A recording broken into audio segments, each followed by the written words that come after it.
আসসালামু আলাইকুম সবাইকে। শুরু করতে যাচ্ছি রিয়াজ রাজের লেখা জিনের খাটিয়া গল্পের ৩ নম্বর পর্ব।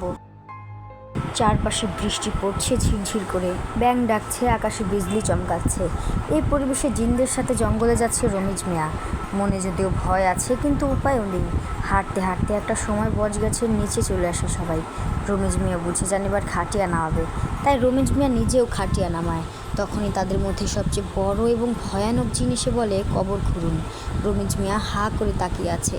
না আছে কোনো কোদাল, না আছে কোনো যন্ত্র, খালি হাতে কবর খুঁড়বে কীভাবে সেটাই ভাবছে।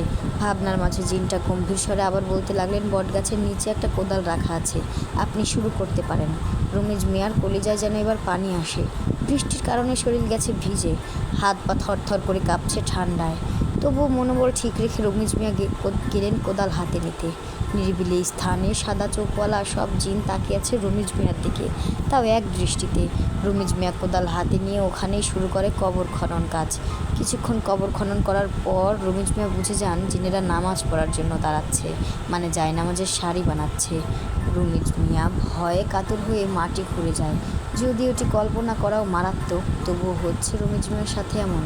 কুল কিনারা না পেয়ে এটি করতে বাধ্য সে। কয়েক মুহূর্ত বাদে রমিজ মিয়ার খনন কাজ শেষ হয়।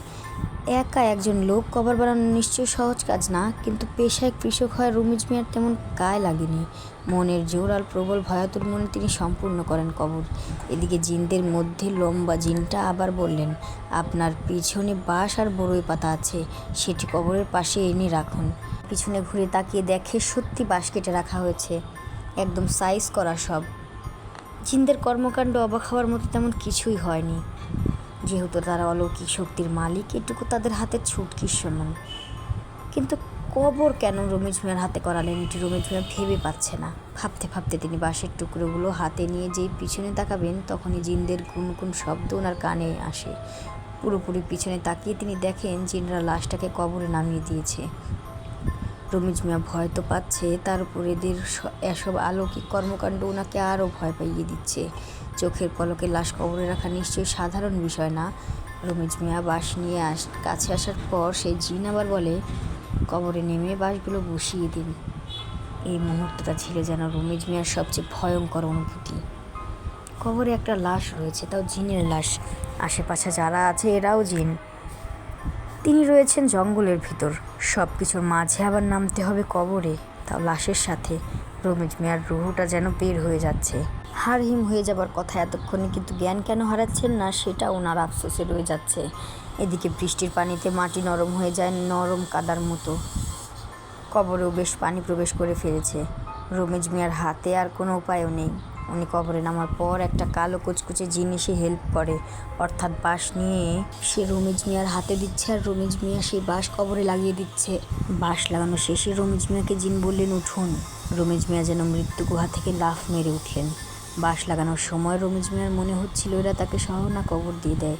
এই ভয়টা নিয়েই তিনি বাঁশ লাগিয়ে যাচ্ছিলেন। যাই হোক, জিনরা রমিজ মিয়াকে কবর দেয়নি। বাঁশ লাগিয়ে ওঠার পর জিনের সর্দার রমিজ মিয়াকে বললেন, আজকের এই ঘটনা যেন একটা কাকপক্ষীও না জানে। যদি জানান তবে আপনার অনেক বড় ক্ষতি হয়ে যাবে। আর আপনার সাথে থাকা লোকজন যারা ছিল ওরা কেউ আসল না।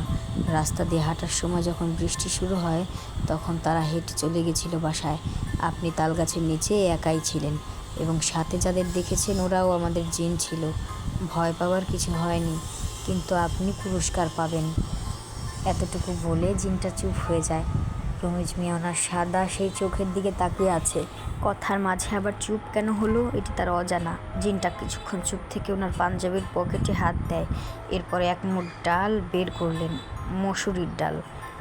রমিজ মিয়া অবাক হয়ে তাকিয়ে আছেন সেদিকে। আগেই বলেছিলাম জিনদের চোখ জলজল করে জ্বলছিল, তাই কিছুটা আলো চালাচ্ছে এই অন্ধকারেও। জিনটা সেই ডাল রমিজ মিয়াকে নিতে বলে। রমিজ মিয়া 2 হাত উঠিয়ে সেই ডাল নিজের হাতে নেয়। জিন বলে, এই ডাল আপনি আপনার ফসলের সারের মতো প্রয়োগ করবেন, তবে ধান গাছেই করবেন, অন্য ফসলে না। এরপর দেখতে পাবেন আপনার পুরস্কার। কথাগুলা বলে জিনটা আবার চুপ হয়। রমিজ মিয়া ওনাকে সালাম দিয়ে বলে, তাহলে এবার আমি বাড়ি যাই। জিন মাথা নাড়িয়ে যাবার অনুমতি দেয়। ডালগুলা শার্টের পকেটে রেখে রমিজ মিয়া কোনোভাবে জঙ্গল থেকে বের হয়। এরপর পকেট চেপে ধরে এমন জোরে এক দৌড় লাগায়, এমন দৌড় হয়তো তিনি জীবনের প্রথম দিচ্ছেন। পিচ্ছিল মাটি আর কাদার কথা ওনার মাথাতেই নেই, উদ্দেশ্য বাড়ি যাওয়া।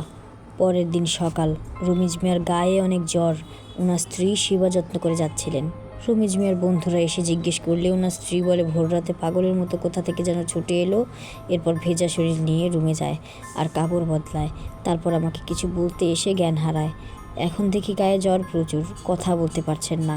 সেদিনের পর রমিজ মিয়া প্রায় 3 দিন অসুস্থ ছিলেন। 3 দিন পর সুস্থ হয়ে উনি স্ত্রীকে না বলে বের হয় ঘর থেকে। বুঝতেই পারছেন সেই ডাল নিয়ে বের হয়েছে। ডালগুলো নিয়ে উনি ওনার ফসলের মাঠে যায়। ক্ষেতের সামনে দাঁড়িয়ে রমিজ মিয়া আল্লাহর নাম নিয়ে সব ডাল ফসলে ছুঁড়ে মারলেন। তখনই উনি দেখলেন সবগুলো ডালের আকার ডাবের মতো হয়ে গেছে, আর প্রত্যেকটা ডাব স্বর্ণের। রমিজ মিয়া এমন দৃশ্য দেখে পুরো হতবাক। ডাল কিভাবে ডাব হয়, তাও স্বর্ণের? একবার ভাবছে স্বপ্ন দেখছে, আবার ভাবছে জিন্দের উপহার। কি করবেন নাকি করবেন না, পাগল হবেন নাকি স্বর্ণ নেবেন, ভেবে ভেবে উত্তেজিত হয়ে যাচ্ছে রমিজ মিয়া। এতগুলা স্বর্ণের গোলা দেখে উনি যেন এক প্রকার পাগলামি শুরু করেছেন, তাও একা একা। কিছুক্ষণ লাফালাফি করে রমিজ মিয়ার ফসল থেকে সবগুলা স্বর্ণের গোলা কুড়িয়ে নেয়। যেহেতু বাড়ির পেছনে এই ফসল, তাই দেরি করেননি। এক দৌড়ে বাসায় গিয়ে বউকে বলে, তাড়াতাড়ি বস্তাটা নাও, আমরা জমিদার হয়ে গেছি। রমিজ মিয়ার কথা আর কটাও বুঝতে পারলেন না ওনার স্ত্রী। কথা মতো তিনি বস্তা নিয়ে আসে। রমিজ মিয়া তার স্ত্রী সহ চলে আসে ফসলের মাঠে। এইবার রমিজ মিয়ার স্ত্রী পাগল হয়ে যাচ্ছে। এতগুলা স্বর্ণের গোলা, যে কেউ বাকরুদ্ধ হয়ে যাবে। রমিজ মিয়া সবগুলো বস্তায় ভরে স্ত্রী সহ ঘরে নিয়ে আসেন। রুমে এসেই রমিজ মিয়ার খুশিতে আর থাকা যাচ্ছে না। হাসতে হাসতে তিনি বললেন, জিনদের উপহার এত বড় হবে জানলে সেদিন আরও মন দিয়ে কাজ করতাম। শুধু শুধু ভয় পেয়েছি। এখন থেকে আর আমাদের অভাব থাকবে না রোকেয়া। আমাদের এই ঘর ভেঙে ইটের ঘর বানাবো, জমিদারি করুম রে আমরা। রমিজ মিয়ার পাগলামি যেন বেড়েই চলেছে। এদিকে রোকেয়া এসে বলে, আস্তে আস্তে কেউ জেনে গেলে সমস্যা আছে। কিন্তু জিনরা কেন তোমাকে এসব দিল? রমিজ মিয়াও তার স্ত্রীকে সেদিন রাতের সবটা বলে।